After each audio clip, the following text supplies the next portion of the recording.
Hello guys, আসসালামু আলাইকুম। আবার এসে পড়ছি। কেমন আছো তোমরা? আশা করি তোমরা সবাই অনেক ভালো আছো। তো আল্লাহ তাআলার রহমতে আমি অনেক ভালো আছি। পরিবারের অবহেলা গল্পের সিজন 3 পার্ট 3 চলে আসছি। চলো বেশি কথা বাদ দিয়া চলো গল্পে যাওয়া যাক। মাইশা আমাকে বলতেছে, ভাইয়া তোমার বিয়েতে অনেক মজা হবে তাই না? তখন আমি বললাম, থাম তো তুই, আমি ভাবতেছি বিয়েটা কিভাবে আটকাবো, আর তুই পড়ে আছিস বিয়েতে কেমন আনন্দ হবে এটা নিয়ে। তখন মাইশা বলল, ভাইয়া এই চিন্তা ভুলেও করবো না, মা কিন্তু এমনিতে অনেক রাইগা আছে। তখন আমি বললাম, বোন একটু চুপ থাক না, এত পেন দিস না তো, একটু ভাবতে দে আমাকে। তখন মাইশা বলল, আচ্ছা ঠিক আছে ভাইয়া, তাহলে তুমি এখন শও, তুমি তো জানো তোমার গলা ধরে না শুইলে আমার ঘুম পায় না।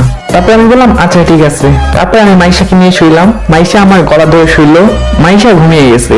আমি ভাবতে লাগলাম কিভাবে বিয়ে ভাঙবো। তারপর আমার বন্ধুদের কথা মনে পড়লো, আর আমি এগুলোকে বলে দেখি ওরা কিছু করতে পারি কিনা।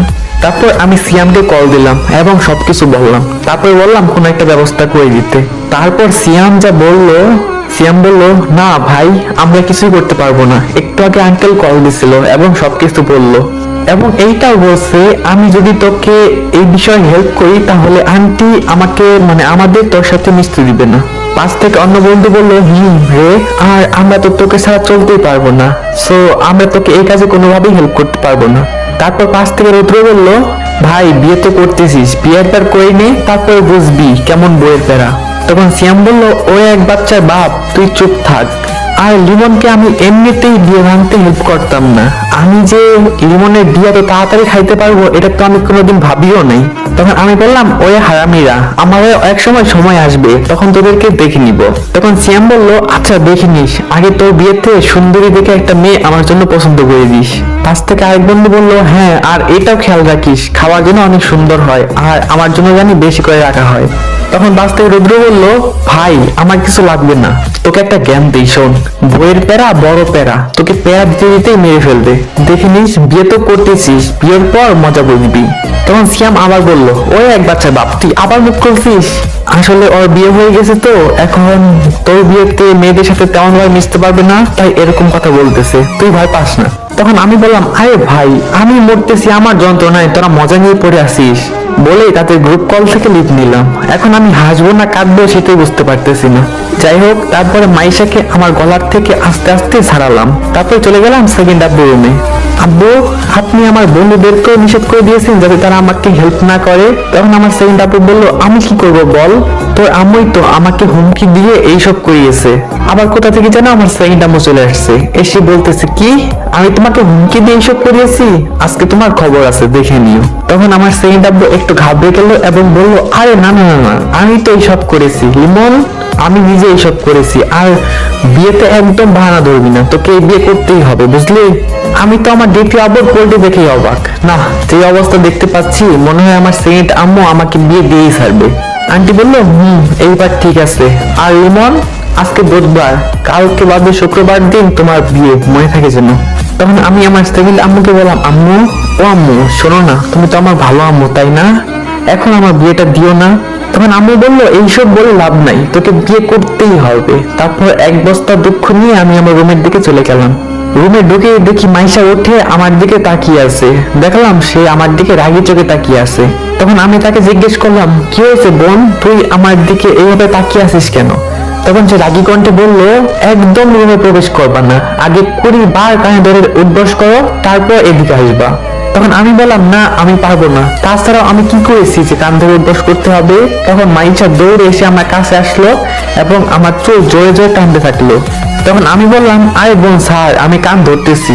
তখন মাইশা বলল, তাড়াতাড়ি ধরো, না হলে আজকে তোমার খবর আছে। তখন আমি বললাম, আরে বোন ধরতেছি তো, এমন করস কেন, এমনিতেই আছে বিয়ের প্যারায়, আর এদিকে তুইও জ্বালাইতেছস। আমি কানে ধরে উঠবস করতে থাকলাম, 20 বার কানে ধরে উঠবস করলাম। এরপর মাইশাকে জিজ্ঞেস করলাম, এবার বল আমার দোষটা কি, তুই আমার উপর এত রেগে আছিস কেন? তখন মাইশা বলল, তুমি আমার আগে ঘুম থেকে উঠে আমাকে রেখে কই গেছিলা? তখন আমি বললাম, আরে বোন আমি তো একটু আব্বুর কাছে গেছিলাম। তখন মাইশা বলল, আমি ওইসব জানি না, এরপর থেকে যদি তুমি উঠে আমাকে রেখে গেছো তাহলে ঘুষি দিয়ে তোমার নাক ফাটাই দিব। আচ্ছা আমি যখন বিয়ে করবো থেমে গেলাম। তারপর মনে মনে ভাবলাম এই তো একটা চান্স পাইছি, দেখি কাজে লাগাতে পারি কিনা। মাইশার কথা তো মা একদমই ফেলে দিতে পারবে না, আচ্ছা লাস্ট চান্সটা করে দেখি। তখন মাইশা বলল, কি হলো ভাইয়া, কি যেন বলতে গেলা, আবার থেমে গেলা কেন? তখন আমি বললাম, আচ্ছা মাইশা, আমার যখন বিয়ে হয়ে যাবে তখন তোর ভাবি তো তোকে আমার গলা ধরে ঘুমাতে দিবে না, তখন তুই কেমনে থাকবি? তখন মাইশা জোরে জোরে হেসে দিল এবং বলল, যতই ইমোশনাল হও কাজ হবে না, তোমাকে বিয়ে করতেই হবে। আর আমিও তোমার গলা ধরেই ঘুমাবো, কেউ কিচ্ছু বলবে না। তখন আমি বললাম, আরে বোকা, আমার বউ তোকে গলা ধরে ঘুমাতে দিবে না। তখন মাইশা বলল, আরে আমি এইসব দেখে নিব, তোমাকে এইসব নিয়ে ভাবতে হবে না, আমার এই বিষয়ে ভাবির সাথে অলরেডি কথা হয়ে গেছে, তাই তোমাকে এইসব নিয়ে ভাবতে হবে না, আমার বিষয় আমি বুঝে নিব। তখন আমি কিছুটা অবাক হয়ে বললাম, কি তুই ওর সাথে কথা বলেছিস? আমাকে না দিল দেখতে, না দিল কথা বলতে, আমি তো কিছুই জানি না, আর মেয়েটাই বাকি।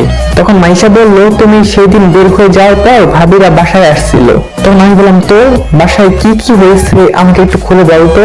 তখন মাইশা বললো, না না না, আমি আর কিচ্ছু বলবো না, আম্মু আমাকে মারবে, তোমাকে বিয়ে করতেই হবে, কোনোভাবেই আটকাতে পারবে না, এটা মাথায় রেখে নাও। তখন আমি বললাম, তুই এরকম করতেছিস না আমার সাথে?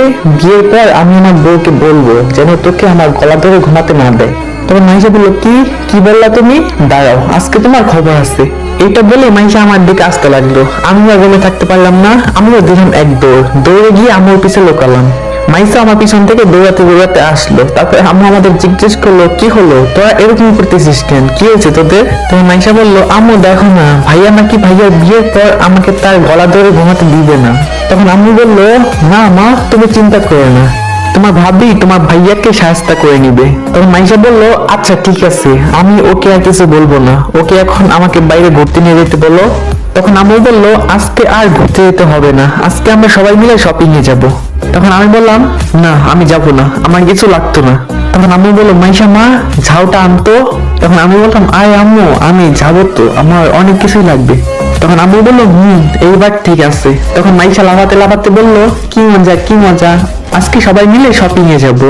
তখন আমি মাইশাকে বললাম, যাবো তো, কিন্তু তোর সাথে আমি একদমই কথা বলবো না। তখন মাইশা বললো, কি কথা বলবে না, বললেই হলো। তারপর মাইশা জোর করে এসে আমার কোলে উঠলো। তখন আমি মাইশাকে বললাম, কি হলো, তুই আমার কোলে উঠলি কেন?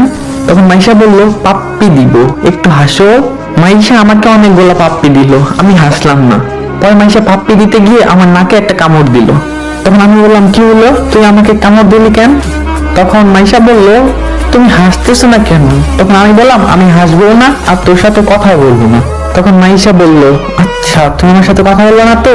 এটা বলেই সে কান্না করে দিল। মাইশার চোখের পানিটা আমার কলিজায় গিয়ে লাগলো। আমি বললাম, আরে বোন, কান্না করতেছিস কেন, আমি তো মজা করলাম। বলি ওর কপালে একটা পাপ্পি দিলাম। মাইশা বলল, সত্যি তো? তখন বাস থেকে আম্মু বললো, অনেক হয়েছে তোদের দুষ্টামি, এখন চল রেডি হ, শপিং এ যাবো তো। তারপর সবাই মিলে শপিং এ গেলাম। পুরো 4 ঘন্টা শপিং করার পর বাসায় ফিরছি। আসসালামু আলাইকুম গাইস, এই পার্ট এই পর্যন্তই। আর গল্পটা কেমন লাগতেছে অবশ্যই জানাবা।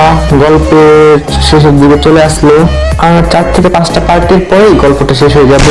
তো গল্পটা কেমন লাগছে অবশ্যই জানাবা, আর নেক্সট পার্টের জন্য অবশ্যই কমেন্ট করবা। তো ভালো থাকবে সবাই, আল্লাহ হাফেজ, দেখা হচ্ছে পরবর্তী পার্টে।